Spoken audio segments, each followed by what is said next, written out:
Assalamualaikum warahmatullahi wabarakatuh. Perkenalkan, nama saya Aulia Aziza dari Fakultas Usuluddin dan Humaniora, jurusan Psikologi Islam Wakal 20B. Di sini saya akan menyampaikan materi yang berjudul Diksi dalam Bahasa Indonesia. Saya ucapkan terima kasih kepada Bapak Rahmat Rizkiansyah, SPD SAP, NPD MAP, selaku dosen pengampu mata kuliah Bahasa Indonesia. Berikut materi yang akan saya sampaikan. Materi 5, Diksi dalam Bahasa Indonesia. Mata kuliah Bahasa Indonesia, dosen pengampu Rahmat Rizkiansyah, SPDI SAP NPD, dan disusun oleh Aulia Azizah. Pengertian diksi. Diksi ialah pilihan kata. Diksi berarti pilihan kata yang tepat dan selaras untuk mengungkapkan gagasan sehingga diperoleh efek tertentu.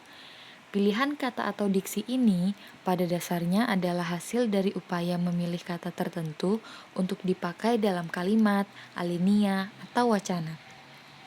Pemilihan kata dapat dilakukan bila tersedia sejumlah kata yang artinya hampir sama atau bermiripan. Diksi atau pilihan kata adalah upaya pemilihan kata yang benar untuk mencapai suatu makna yang tepat. Dalam KBBI, diksi diartikan sebagai pilihan kata yang tepat dan selaras dalam penggunaannya untuk mengungkapkan gagasan sehingga diperoleh efek tertentu seperti yang diharapkan. Di dalam diksi sendiri, ada beberapa hal yang harus kita ketahui. Pertama, makna denotatif. Makna denotatif menganalisis berdasarkan makna kata sesuai dengan pengertian dan konteks kalimatnya sesuai dengan makna sebenarnya. Denotatif adalah suatu pengertian yang dikandung sebuah kata secara objektif. Dikatakan objektif karena makna denotasi ini berlaku umum. Misalnya, kata makan. Kata makan bermakna memasukkan sesuatu ke dalam mulut, dikunyah, dan ditelan. Contoh lainnya, banyak tumbuh-tumbuhan dan juga hewan laut. Hewan dan tumbuhan laut misalnya terumbu karang, rumput laut, bintang laut, macam-macam ikan, dan lain-lain. Di sana, semua makhluk hidup berkeliaran dengan bebas. Biota laut merupakan kekayaan alam Indonesia yang melimpah. Nah, kalimat ketiga pada teks di atas mengandung makna denotatif. Hal ini dapat dilihat dari segi konteksnya, yaitu kalimat ini mengandung makna sebenarnya. Kata berkeliaran dan berjalan sebenarnya memiliki arti yang sama, yaitu sama-sama bergerak dan melakukan sesuatu. Namun, kata berkeliaran di sini mengandung arti makhluk hidup yang ada di laut seperti ikan, terumbu karang, dan sejenisnya. Itu tidak bisa berjalan, tetapi dapat berkeliaran dengan bebas. Berkeliaran yang dimaksud dalam kalimat ini adalah bergerak bebas ke sana kemari di dalam laut. Yang kedua, makna konotatif. Makna konotatif ini adalah makna yang timbul sebagai akibat dari sikap sosial, sikap pribadi, dan kriteria tambahan yang dikenakan pada sebuah makna konseptual. Makna-makna konotatif sifatnya lebih profesional dan operasional daripada makna denotatif. Cher mengemukakan bahwa sebuah kata disebut mempunyai makna konotatif apabila kata itu mempunyai nilai rasa, baik positif maupun negatif. Apabila benda tersebut tidak memiliki ukuran yang seimbang, maka benda tersebut tidak bisa dikatakan harmoni. Contoh, biota laut adalah seluruh makhluk hidup yang berkembang biak di laut. Di Indonesia juga banyak laut yang mengiringi pulau-pulau. Biota lautnya antara lain adalah terumbu karang, ikan, dan tumbuhan-tumbuhan lainnya. Nah, kalimat kedua dalam teks ini mengandung makna konotatif, dapat ditinjau dari segi pemakaian kata mengiringi. Kata mengiringi dalam teks ini diartikan mengikuti, sedangkan makna sebenarnya yaitu mengiringi berarti mengelilingi. Arti yang sebenarnya dalam teks tersebut yaitu mengelilingi, karena laut tidak bisa mengikuti tetapi dapat mengelilingi. Jadi, penulisan yang seharusnya adalah biota laut adalah seluruh makhluk hidup yang berkembang biak di laut. Di Indonesia juga banyak laut yang mengelilingi pulau-pulau. Selanjutnya adalah pengertian makna umum dan khusus. Makna umum sama dengan makna dasar, sedangkan makna khusus sama dengan makna tambahan akibat penggunaannya pada konteks tertentu. Meskipun demikian, makna umum tidak mutlak hilang, tetapi tetap terkandung dalam makna khusus. Kata umum adalah kata yang memiliki ruang lingkup luas dan masih bisa diperinci. Sedangkan kata khusus adalah kata yang memiliki ruang lingkup sempit dan terbatas. Contohnya, makna umum. Para anak-anak desa Bunikasi membawa barang dagangan dengan berjalan kaki berjam-jam lamanya. Konteks membawa di sini memiliki banyak arti. Itulah kenapa dia termasuk makna umum. Contoh makna khususnya, anak-anak desa Bucek menjinjing peralatan dan baju sekolah mereka karena jalan yang dilalui tergenang air banjir. Nah, sedangkan kalimat menjinjing di sini makna khusus karena menjinjing artinya membawa. Menjinjing di sini artinya membawa peralatan dan baju sekolah. Lagi ada makna konkret dan abstrak. Kata konkret mempunyai referensi objek yang dapat diamati, sedangkan kata abstrak mempunyai referensi berupa konsep. Kata konkret yaitu kata yang mempunyai rujukan berupa objek yang dapat diserap oleh panca indera. Kata konkret memiliki ciri bisa dirasakan, bisa dilihat, diraba, didengar, dan bisa dicium. Kata abstrak adalah kata yang menyatakan nama dari sebuah benda, namun benda yang dimaksudkan tersebut merupakan benda yang tak kasat mata dan tidak dapat ditangkap oleh panca indera. Contoh, makna konkret, kebun binatang terbesar di Asia itu diisi oleh lebih dari 1.200 ekor binatang yang didatangkan dari berbagai negara. Nah, maksudnya binatang di sini kan dia bisa terlihat, bisa dilihat oleh panca indera. Sedangkan makna abstrak, contohnya, Indonesia terdiri dari berbagai macam kesenian daerah yang berbeda antara satu daerah dengan daerah lainnya. Kesenian di sini tak dapat dilihat dan tidak dapat ditangkap oleh panca indera, hanya bisa dimengerti. Selanjutnya yaitu pembentukan kata. Secara etimologi, morfologi berasal dari kata morfologis yang terbentuk dari bahasa Yunani, yaitu morf yang artinya bentuk dan logos yang artinya ilmu. Jadi, morfologi adalah ilmu yang mempelajari tentang bentuk, yang disebut pembentukan kata. Pembentukan kata adalah proses membentuk kata dasar yang menambahkan imbuhan atau unsur lain pada kata dasar itu. Dalam bahasa Indonesia, pembentukan kata dapat dilakukan dengan menggunakan berbagai cara. Dari beberapa pembentukan kata ini, tidak semua dianalisis, tetapi hanya dikhususkan pada pembentukan kata yang ada afiksasi. Proses pembubuhan afiks ialah peristiwa pembentukan kata dengan membubuhkan afiks pada bentuk dasar. Afiks menjadi dasar untuk membentuk kata pada pembentukan kata yang berkaitan dengan afiksasi. Afiks selalu melekat pada bentuk lain dan tak dapat berdiri sendiri. Contoh, bentuk di pada bentuk dicari adalah afiks. Kenapa? Karena kalau di-nya dihilangkan, hanya ada kata cari, itu artinya ambigu. Kita tidak tahu maksudnya apa. Sedangkan di pada bentuk di sekolah tidak tergolong afiks karena secara gramatis berbentuk bebas. Misalnya tidak ada bentuk di-nya, sekolah saja, itu kita bisa tahu bahwa sekolah adalah tempat kita menuntut ilmu. Nah, 4 kategori yang paling sering ditemukan di tulisan mahasiswa asing. Yang pertama, prefix, yaitu yang berada di awal bentuk dasar, adalah afiks me pada kata menghibur, memiliki, atau melakukan. Yang kedua ada infix, terletak di dalam bentuk dasar. Contohnya itu infix L pada bentuk dasar patuk sehingga menjadi kata pelatuk. Infix M pada bentuk dasar getar sehingga menjadi kata gemetar. Dan infix R pada bentuk dasar gigi sehingga menjadi gerigi. Yang ketiga ada sufiks, yaitu terletak di akhir bentuk dasar. Contohnya adalah sufiks an pada bentuk dasar makan sehingga menjadi kata makanan. Yang terakhir ada konfiks. Konfiks ini terletak di awal dan di akhir bentuk dasar. Contohnya adalah konfiks ke an pada kata berani sehingga menjadi kata keberanian. Ada reduplikasi. Reduplikasi sendiri secara sederhana artinya pengulangan kata. Konsep reduplikasi berhubungan dengan kata, fungsi, dan makna kata karena disebutkan berhubungan dengan gramatikal.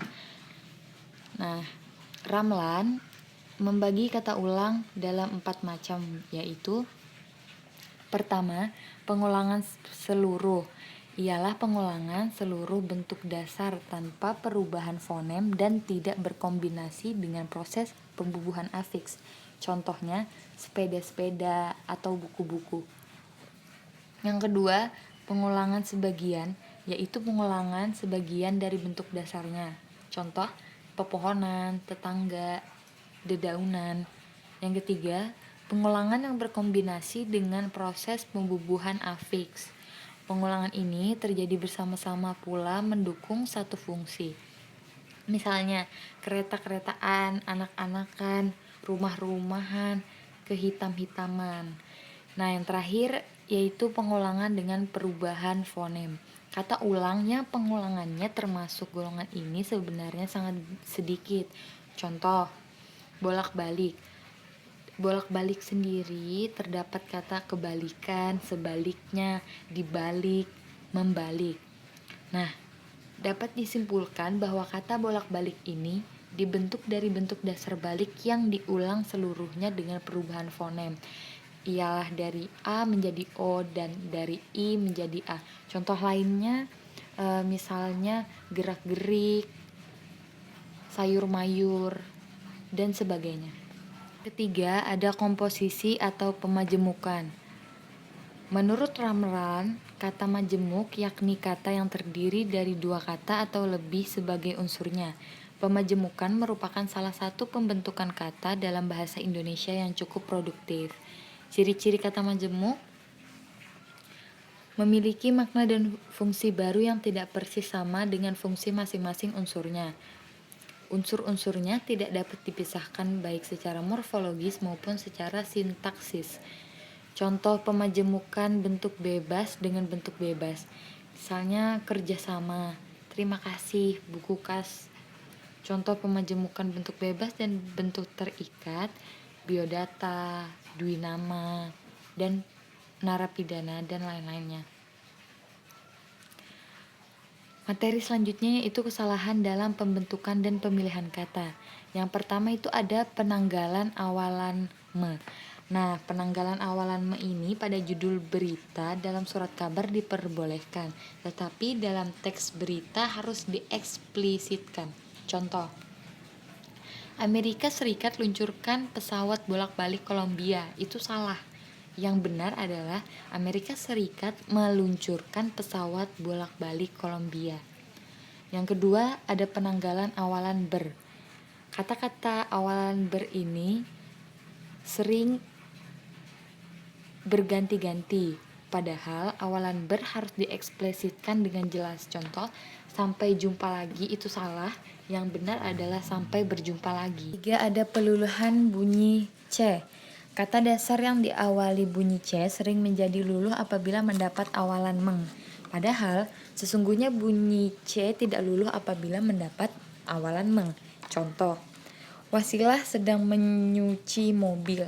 Itu kalimatnya salah. Yang benar, Wasilah sedang mencuci mobil. Yang keempat, penyengawan kata dasar adalah ragam bahasa lisan yang dipakai dalam ragam bahasa tulis. Akibatnya, sering terjadi pencampur adukan antara ragam bahasa lisan tulis yang menimbulkan kesalahan. Contoh, mandang seharusnya memandang, ngail seharusnya mengail, ngantuk seharusnya mengantuk, nabrak seharusnya menabrak, nanam seharusnya menanam, nulis seharusnya menulis, dan lain-lain. Yang kelima, bunyi SK P dan T yang berimbuhan meng atau peng. Kata dasar yang berhuruf awal S, K, P, dan T sering tidak luluh jika mendapatkan awalan meng atau peng. Padahal, menurut kaidah baku bunyi tersebut harus luluh menjadi bunyi sengau.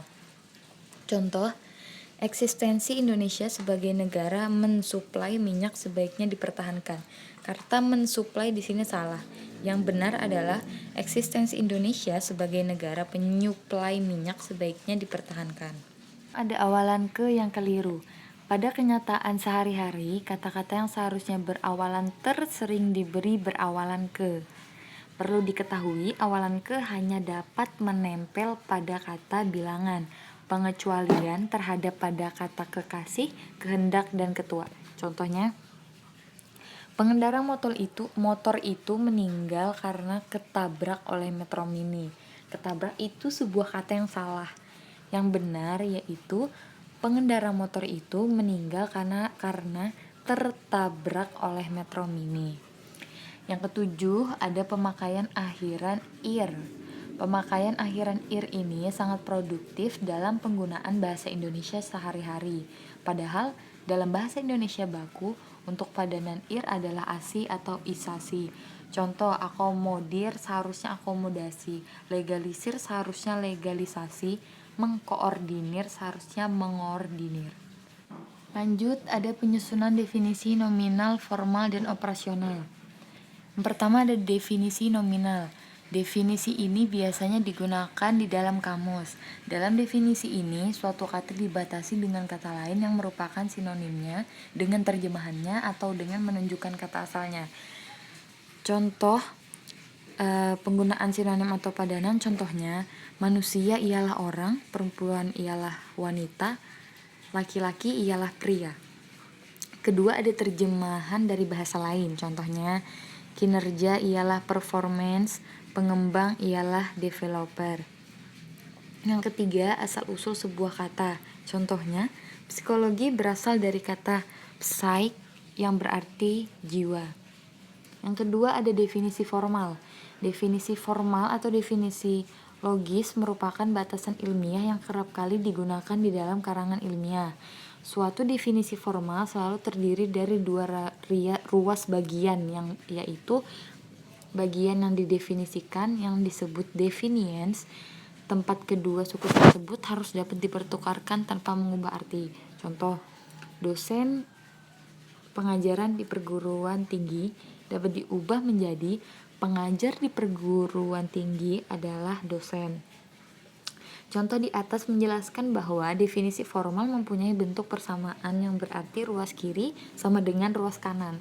Di dalam definisi formal, definiens terdiri dari dua bagian pula. Definiens pengajar di perguruan tinggi terdiri atas pengajar dan perguruan tinggi.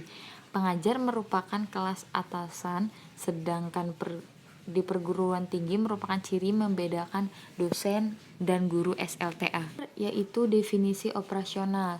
Definisi operasional adalah suatu definisi yang memberikan penjelasan atau suatu variabel dalam bentuk yang dapat diukur. Dengan kata lain, definisi operasional ini adalah definisi yang dibuat oleh peneliti itu sendiri. Misalnya dalam ukuran berat, waktu, ukuran kecepatan, dan lain-lain. Definisi operasional menunjukkan kepada kita apa yang harus kita lakukan dan bagaimana melakukannya, apa yang diukur dan bagaimana cara mengukurnya. Definisi ini berhubungan dengan penelitian. Definiens pada definisi ini selalu merupakan suatu yang dapat diamati. Contoh, pertumbuhan ikan ialah rata-rata pertumbuhan berat ikan setelah diberi makanan dalam jangka waktu tertentu. Nah, Anda ingin mengetahui apakah mutu makanan mempengaruhi pertumbuhan ikan? Dalam hal ini ada dua hal yang perlu Anda jelaskan, yaitu mutu makanannya dan pertumbuhan ikan itu sendiri. Kalau mutu makanan dijelaskan dengan kualitas makanan atau sifat-sifat pada makanan tersebut. Tetapi kalau kata mutu makanan didefinisikan sebagai kadar protein yang tergantung di dalam makanan. Ciri-ciri definisi operasional sendiri ada 3, yaitu yang pertama, mengacu pada target pekerjaan yang hendak dicapai. Yang kedua, berisi pembatasan konsep, tempat, dan waktu. Yang ketiga, bersifat aksi, tindakan, atau pelaksanaan suatu kegiatan. Sekian penjelasan dari saya, kurang dan lebihnya mohon dimaafkan. Wassalamualaikum warahmatullahi wabarakatuh.